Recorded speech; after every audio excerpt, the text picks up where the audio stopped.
Yvan Stefanovic, bonjour. Bonjour. Vous avez écrit un ouvrage qui s'intitule La caste des 500. Oui. De quoi parle-t-il?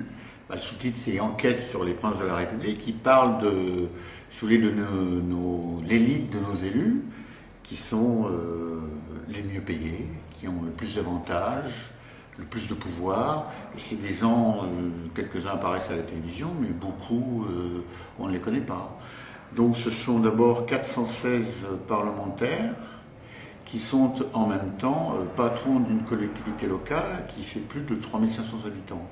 C'est-à-dire qu'ils ont un secrétariat, un téléphone, une permanence, des moyens techniques, des voitures de service, etc., etc.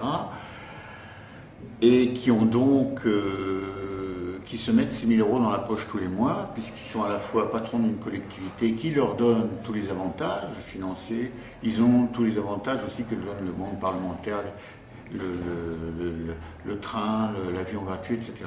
Donc en tant que parlementaire, ils ont 6 000 € par mois. Donc ces 6 000 € par mois, ils gagnent, en gros, un parlementaire cumulard gagne entre 16 000 et 21 000 € brut par mois, 21 000 s'il est ministre, 16 000 s'il est simplement député ou sénateur. Donc ça, ce sont les 416. Ensuite, il y en a, si vous voulez, ils cumulent le pouvoir à Paris, parce que le pouvoir est centralisé chez nous, si vous voulez.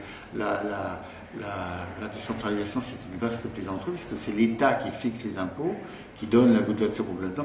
Donc finalement, l'État a le droit de se mettre en déficit, mais pas les collectivités locales.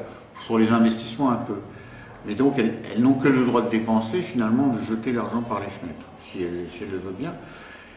Et il y a, au-dessus de ces 416 parlementaires, nous avons 25 députés européens, qui eux sont dans la même situation, ils sont patrons d'un exécutif en France et députés européens. Comme députés européens, ils peuvent gagner jusqu'à 28 000 € par mois, parce que là, il y a des trafics de tout. 28 000 € par mois. Oui, oui.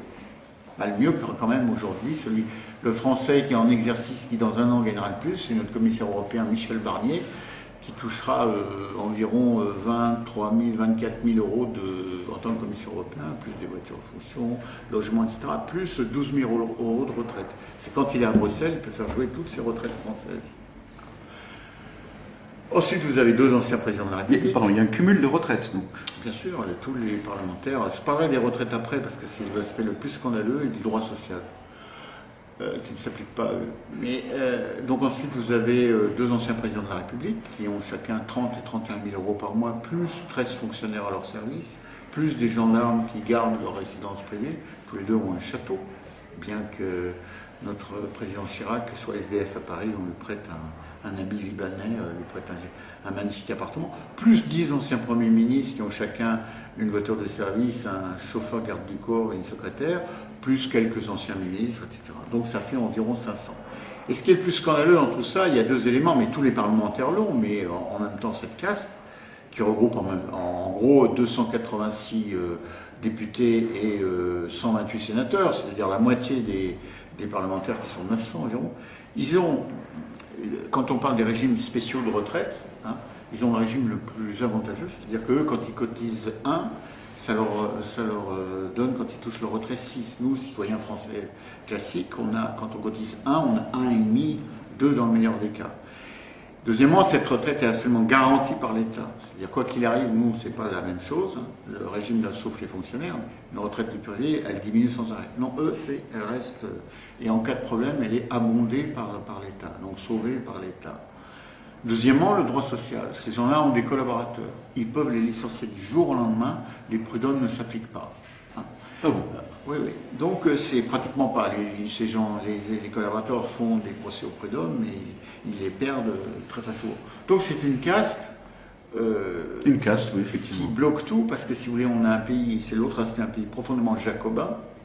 Donc tous ces patrons d'exécutifs locaux, en réalité, ont le pouvoir de dépenser, comme je disais tout à l'heure, légalement. Donc ils ont voiture, tous les privilèges, appartements, ils n'ont pas besoin de justifier. Tout ça est noyé dans la masse. Sauf qu'ils n'ont pas le droit d'utiliser leur voiture dans des résidences secondaires ou à la montagne. Souvent, ils ont une deuxième ou une troisième voiture dans leur résidence secondaire ou à la montagne ou à la mer à l'année. Et ils utilisent leur voiture, comme le sénateur maire de Nevers, pour faire des allers-retours à Paris, pour le temps d'aller au Sénat ou à l'Assemblée. Ce qui est strictement interdit si les chambres régionales des comptes faisaient leur travail. À Paris, ils ont le pouvoir. Donc ils sont près des ministères, etc. Parce que chez nous, on a le droit de faire une carrière locale et une carrière nationale à la fois. Ce qui n'existe pas dans les autres pays. Absolument. Et dans les autres pays européens, les régions, les villes ont des réels pouvoirs. C'est-à-dire que les patrons ont moins de pouvoir. Parce que chez nous, un maire ou un président de conseil général ou un président de conseil régional, il est à la fois président de la République locale, Premier ministre et président de l'Assemblée. Et il a une majorité écrasante. Ce qui fait... on pourrait croire qu'il fait ce qu'il veut. Et c'est un roi de mais non. C'est l'État qui décide, qui lui donne les moyens.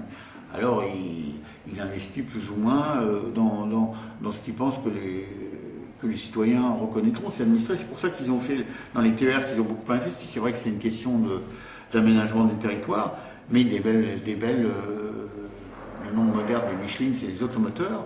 Donc c'est magnifique aux couleurs de la région. Et c'est l'expression de ce pouvoir, quoi. Et les 1 850 000 fonctionnaires territoriaux, donc qui travaillent pour ces collectivités locales, alors qu'en 1982, quand la réforme de la décentralisation commence, qui est faite par des grands élus locaux, c'est-à-dire, je veux dire, Mauroy, Mitterrand et Gaston Defferre, bon, ils vont faire une loi qui va avantager les élus locaux. Parce qu'en France, ce qui est terrible, c'est que dans les partis politiques, ce sont les grands élus locaux qui ont le pouvoir. On a un président de la République qui est un élu local, qui est un cumulard. Donc tant qu'on aura ce système, on ira dans le mur. Voilà, c'est tout.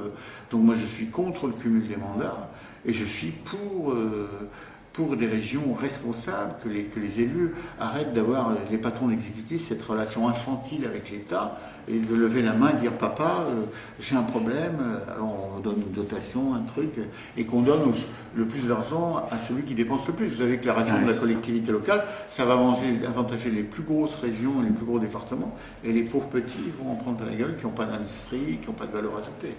Donc c'est une réforme qui est vraiment injuste. Ivan Stefanovic, merci beaucoup.